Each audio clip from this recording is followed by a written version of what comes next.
Hey everybody, Professor Snart checking in here. Feeling a little under the weather, to be perfectly honest, but hopefully everyone else is hanging in there. At least we don't have to be in a classroom together, right? So there's the benefit of the online environment right there. Okay, so we are actually at about the midterm point in our course, which is in some ways hard to believe. So we are about 4 weeks into our 8-week term in terms of our units here. We are just finished up Unit 6.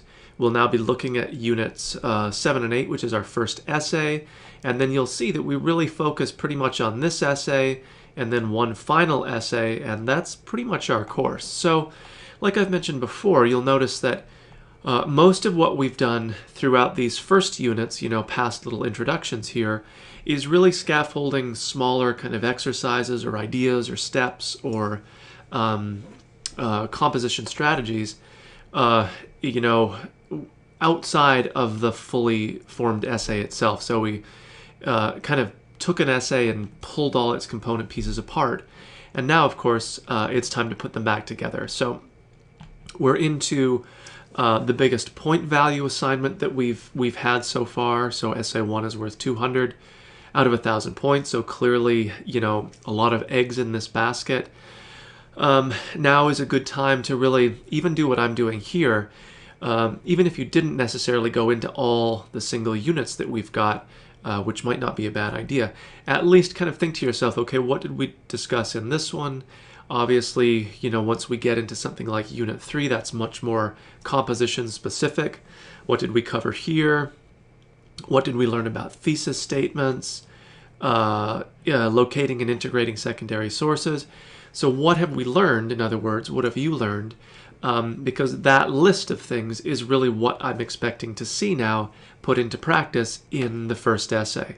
So it's really important, just in terms of your own writing, is to think about, before you start any of the writing part, like, what are the expectations here? What objectives am I trying to achieve? And so reviewing some of the more obvious composition-related units like Unit 3, Unit 4, Unit 6, right? It might be worth your while before you get too deep into our Unit 7, 8, the essay assignment, which is where I'm going to go now. Okay, so clearly the assignment itself is writing the essay, but you'll notice that there's some material beforehand that's really crucial to, in some cases, review. It looks at material we've already covered, but some of it might be new, so you don't want to jump right into the assignment part. You want to look at material beforehand. And it is fairly time intensive. It's not really labor intensive, I don't think, but it is sort of like reading a short story. You can only rush it so fast, and then you begin losing the point and missing important things that we're supposed to be doing, so you really can't rush this. The first thing that I'm having you do is look at a few sample essays. And there's actually a quick video walkthrough here about how these sample essays are set up, because they exist outside of Blackboard. So they have this little, they open in a new window, you start them up. They have kind of a play feature here. They're annotated throughout with these little messages that'll pop up. So you don't just read the thing and try to figure out what's going on by yourself.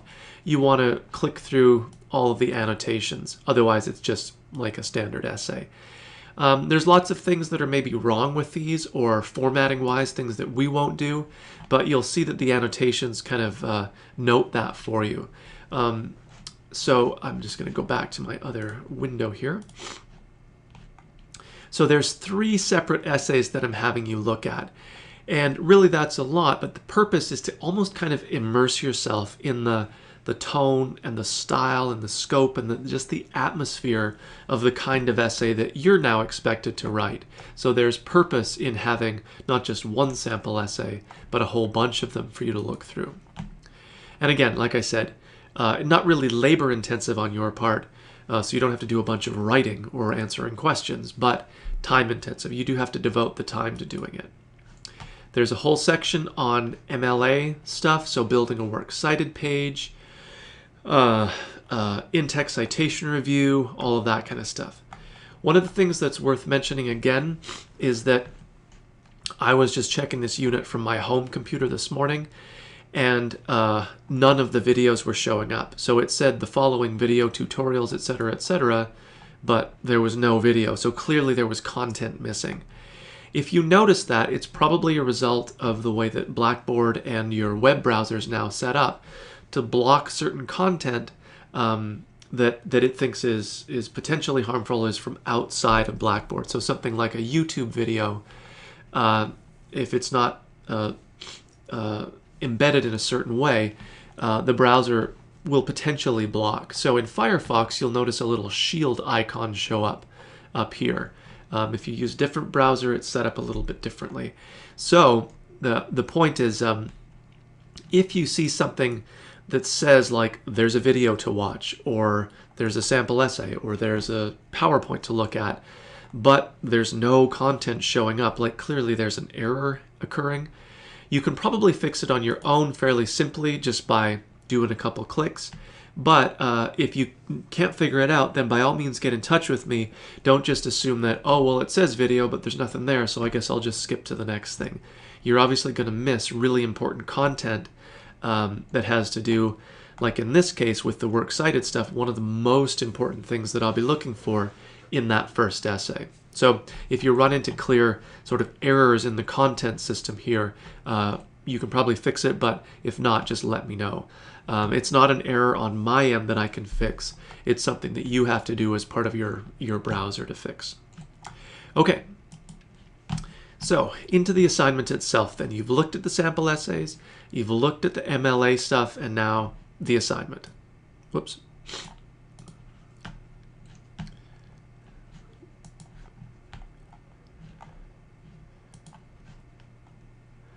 All right. So a quick reminder about some of the things, the basic things we've covered. Obviously, you know, we have more time for this. So the point value is higher. You just can't wait until a day before the thing is due to try to churn this out. It'll be obvious, you know, you might feel good about getting it finished, but it won't be quality work. And again, I don't grade this like I've done discussion boards, so you can't just sort of informally, right, talk about ideas in this really general sort of conversational way. We're looking for another sort of higher level of writing here. Fun little video, made even funnier by its use of Lego. Why not, right? Okay, so the assignment then.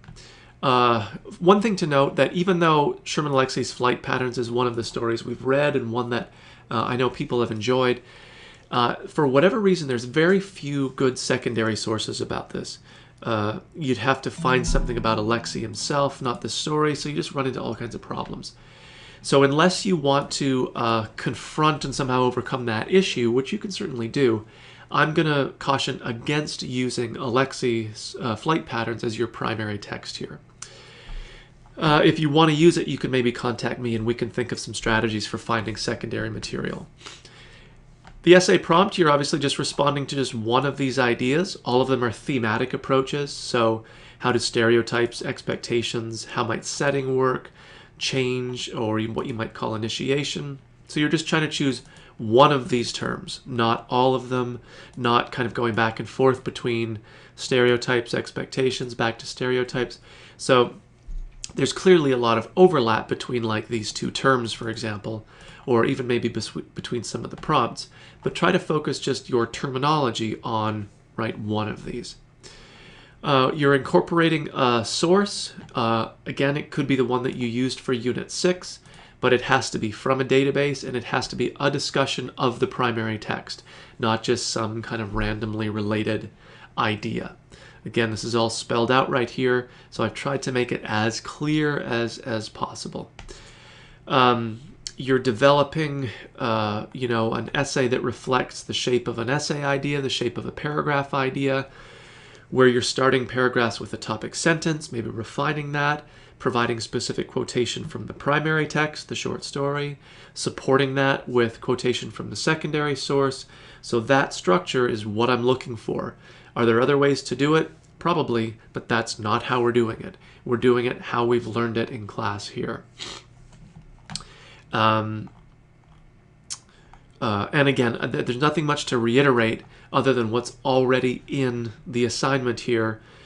is the requirements, and then obviously getting the research part right, finding sources, citing them correctly, building your works cited correctly, staying on topic within the essay. It's fairly narrow in scope, 3 to 4 pages, so you have an intro, probably 3 body paragraphs, a conclusion, right? A very kind of traditional standard essay. We're not breaking the rules here. We're not doing our own thing. I really need to see that you can do this kind of essay successfully before we even think about doing anything different. And again, the scope of our course really doesn't invite a lot of going in different directions. This is the kind of essay that we are fundamentally focused on. Okay, so you have a week basically to work on it. If you have questions about the assignment, about once you're halfway through, about you found a source, is this a good one? By all means, be in touch with me. You don't want to wait until a day or whatever before and then realize that you're running into all these roadblocks that you want to talk with me about. Okay, so I will talk with everyone soon. And again, if you run into problems, technical issues, whatever, by all means be in touch.